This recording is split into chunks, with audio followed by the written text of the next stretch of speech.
কি আছে এই কোলা গাজাতে, যেটার দাম কোকা কোলা পেপসির থেকেও বেশি হওয়া সত্ত্বেও এই সমস্ত গ্লোবাল ব্র্যান্ডকে চ্যালেঞ্জ ছুটছে? তবে আপনার মন একদম ছুঁয়ে যাবে যখন আপনি এই সফট ড্রিঙ্কস বানানোর পিছনের কাহিনী জানবেন। কোনো ধরনের পূর্ব অভিজ্ঞতা ছাড়া অলমোস্ট 1.5 বছর চেষ্টা করে ওসামা কোয়াশু নামের এই ব্যক্তি এই কোলা গাজা এই বছর অগস্ট মাসে লঞ্চ করে। তবে এই নভেম্বরে এই কোলা গাজা পুরাই অবাক করে দেয় তার সেলস রিপোর্ট দিয়ে। ওসামা কোয়াশু একজন প্যালেস্টাইন বিজনেসম্যান যার লন্ডনে 3টা রেস্টুরেন্ট আছে। সে তার এই কোলা গাজা পোল্যান্ডে উৎপন্ন করে এবং 2024-এর অগস্ট মাসে এটা লঞ্চ করে সেখানে।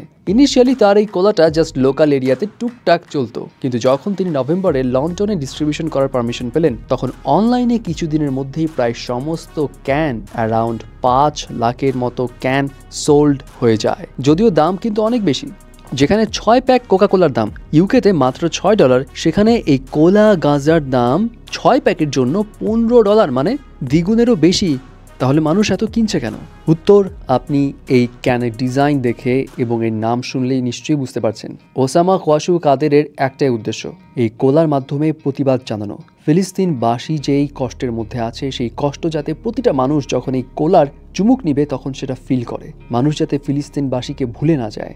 অ্যান্ড এই কোলা গাজার সমস্ত রেভিনিউ চলে যাবে গাজাবাসীদের সেবায়, বিশেষ করে গাজা শহরের পাশে অবস্থিত আল কারামা হসপিটালের পুনর্বাসন এবং ওখানকার মহিলাদের জন্য যে ওয়ার্ড রয়েছে সেই ওয়ার্ডটা পুনরায় নির্মাণ কাজে। এখন অনেকে এই কোলা রিসেন্ট টাইমে ভাইরাল হওয়া এবং এর সেলস রিপোর্ট এসব দেখে মনে করছে কোকা কোলা এবং পেপসিকে এই ব্র্যান্ড অচিরেই টক্কর দিয়ে দিবে। তবে ওসামা কোয়াশুর মতে সে নিজেও জানে এই 1-1.5 মাস হলো তার এই কোলা কোম্পানির, এখনই সে গ্লোবাল ব্র্যান্ড কোকা কোলাকে চ্যালেঞ্জ ছুটতে পারবে না এবং তিনি কোনো ধরনের টক্কর দিতেও এখানে আসেননি। যদি টক্কর দেওয়ার থাকতো বা তার যদি টার্গেট থাকতো যে এটার সেলস হু করে বাড়ানোর, তাহলে সে তার এই কোলার নাম এবং ডিজাইন চেঞ্জ করতেন। কারণ তার ইনভেস্টররা এই নাম এবং ডিজাইনের এগেনস্টে ছিল, বিকজ তারা ভালো মতোই জানে এই নাম এবং ডিজাইনের ফলে তাকে অনেক বাধার মুখে পড়তে হবে, সেলস আশানুরূপ হবে না। তবে এখানে ওসামা কোয়াশুর লক্ষ্য হচ্ছে মানুষ যেন ইসরায়েল ব্র্যান্ড কোকা কোলার অল্টারনেটিভ হিসেবে এই কোলা খেতে পারে এবং মুসলিম কমিউনিটিতে অলরেডি এটা পপুলারও হচ্ছে।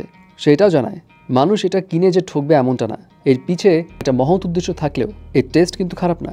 এবং তার দাবি কোলা গাজার টেস্ট কোকা কোলার চাইতে ইউনিক এবং ইনগ্রেডিয়েন্ট সম্পূর্ণ আলাদা। সো ভিউয়ার্স, এখন এই কোলা গাজা নিয়ে আপনার কি অপিনিয়ন সেটাও কিন্তু জানাবেন।